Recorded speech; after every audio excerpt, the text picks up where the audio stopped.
and Lester, Mr. Lester. And so we have all three of you with us during the final 10 minutes that we have here. Let's start off, Mr. Allen, by talking about this issue of gentrification and the impact that it has on Nashville itself, and then you'll have 3 minutes and you'll have 3 minutes. Well, being a Nashvilleian, I've watched Nashville changed.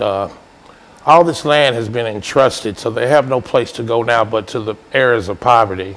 And that's through North Nashville and into East Nashville.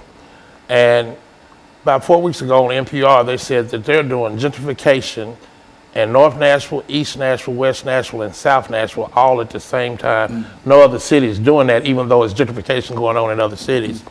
If you go into Salem Town, which is connected to Germantown, it looks the same now.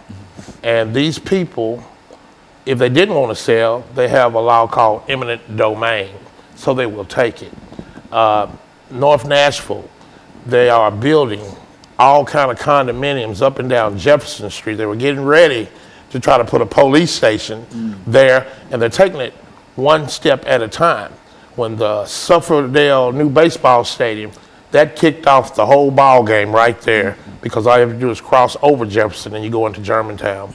And we see it, and it's like the preachers aren't preaching about it or talking about it, and the people act like they don't understand what's going on. And it's just really not a proper way of really calling this a it city, because it's not an it city.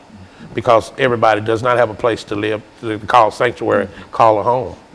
And so what we're saying, Mr. Rodriguez, in a real sense, that while we might talk about gentrification, this really has an impact upon the lives of folks who are in those areas. And I would imagine one of the solutions might be is to provide some kind of housing for the folks who are displaced. Is that what we're saying here? Yeah, well, we need to find some way to prevent the destruction of affordable housing. And one reason is because it affects African American communities in particular very hard, and that's one reason why after 1980, African Americans have been disproportionately homeless. Before 1980, that wasn't really the case. So I think gentrification has something to do with that. So that no matter how old the structure might be, when you remove the structure, the house itself, no matter what the conditions might have been in that house, the people still had a place to go. And when you remove the house, the people no longer have a place to go, and they are literally homeless. I guess this is what we talk about, the destruction of the homeless population. Is that what we're talking about? Yeah, it used to be a lot more common to have single room occupancy homes, different, like really lower quality homes. While not ideal, they were still something. But as urban renewal has really taken flight, that kind of housing has been destroyed in a lot of cities.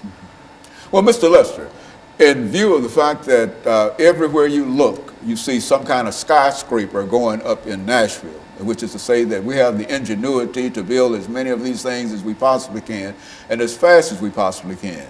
Cannot there be some kind of agreement that we can develop at least 1 or 2 of these large structures, homeless kind of structures that will allow for some of the individuals who are made absolutely homeless to have a place to lay their heads at night?